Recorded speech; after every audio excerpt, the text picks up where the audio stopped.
BFM Business, Intégral Placement, le face-à-face. Laurent Jacquet-Laforge face à Véronique Riche-Flores, ça vous donne envie de racheter ces valeurs, ces thématiques qui avaient été poignardées, on va le dire comme ça, lors des publications, les Valeo qui rebondissent fort aujourd'hui, Laurent, des Atos, Sopra Steria aussi avait été lourdement sanctionné. Est-ce qu'on revient sur ces valeurs-là en se disant qu'il y avait eu un excès ?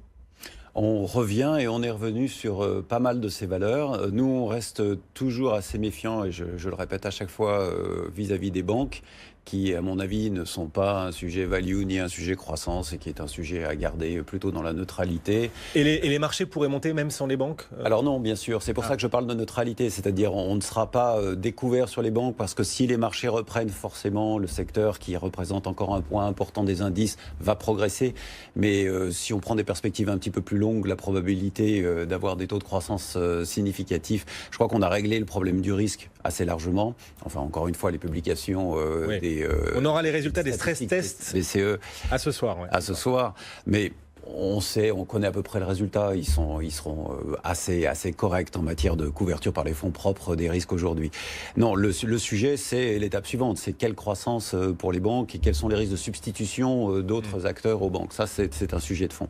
Donc ça, de ce point de vue-là, on est un peu méfiant. Le secteur automobile, on reste également, nous aussi, un peu méfiant, même s'il y a probablement des rebonds à jouer. Valeo est une démonstration aujourd'hui, mais regardez l'industrie allemande également. Volkswagen, BMW montrent des reprises assez nettes. Simplement parce que si les accords chinois se mettent en place et que la taxe qui était envisagée sur les voitures d'importation et sur les voitures tout simplement consommées en Chine n'est pas mise en place, alors ça donne un petit peu d'air. Donc voilà, ça c'est des éléments plutôt techniques. Du point de vue plus fondamental, on est revenu assez nettement sur la partie du luxe. Vous avez cité LVMH, Kering, mais regardez Moncler aussi qui montre un rebond, même si une valeur un petit peu plus petite, assez significatif, même plus significatif encore.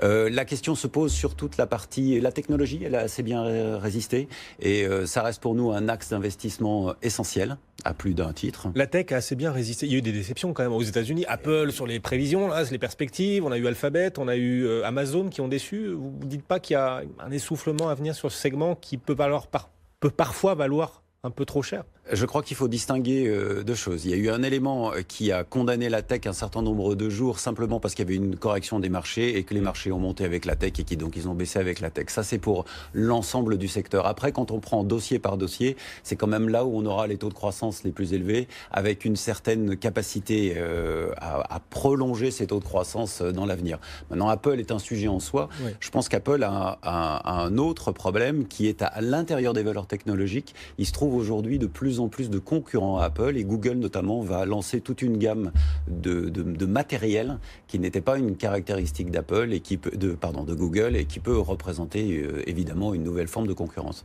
D'accord, donc la tech encore du potentiel, le luxe encore du potentiel. Autrement dit, on prend les mêmes et on recommence, c'est ça pour la suite. Et au contraire, vous dites les banques, les équipementiers auto, on reste plus prudent. Donc pas de rotation sectorielle dans votre scénario, la Française AM. Alors, notre rotation sectorielle est la question que je me pose aujourd'hui et que nous nous proposons intensément.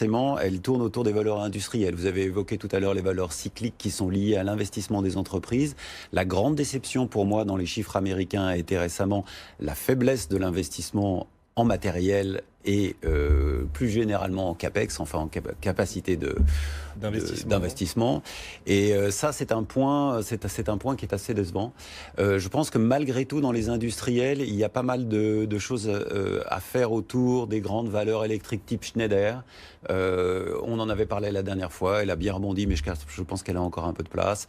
Il faut se réintéresser à des dossiers comme Siemens, peut-être même la distribution comme Rexel, je ne sais pas. D'accord, il y a des groupes qui ont bien résisté à la baisse des marchés. On pense à Safran, à Sanofi.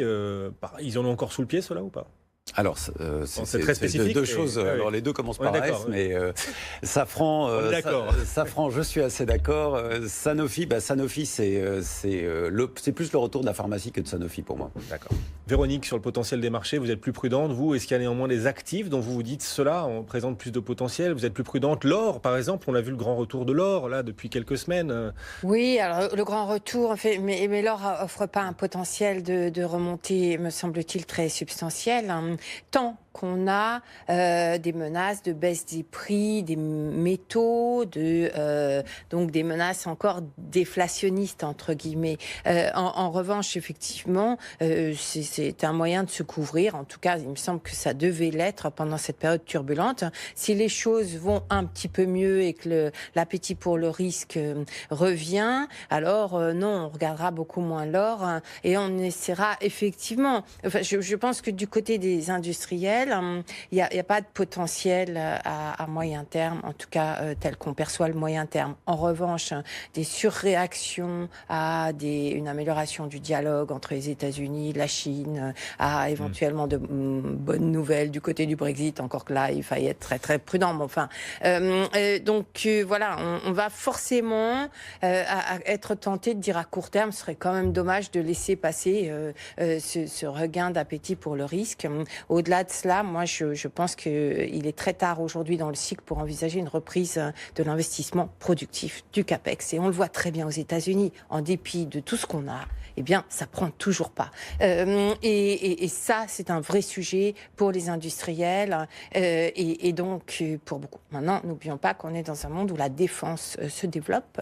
Alors là, les investissements dans la défense et les dépenses dans la défense, et ça compte pour un certain nombre de secteurs, effectivement. Les marchés, c'est la vie, c'est la pulsation du monde aussi. Merci beaucoup à tous les deux. Le face-à-face, jour après jour, Véronique Riche-Flores pour RF Research, Laurent Jacquet-Laforge qui gère la gestion, qui dirige la gestion action, on va plutôt le dire comme ça, de la Française AM. Tout à l'heure, je disais qu'il fallait pas donner une importance trop importante à certaines micro-caps. Vous voyez, donc une importance trop importante, il gère la gestion. Voilà, c'est la journée, c'est la thématique du jour. Merci à tous les deux.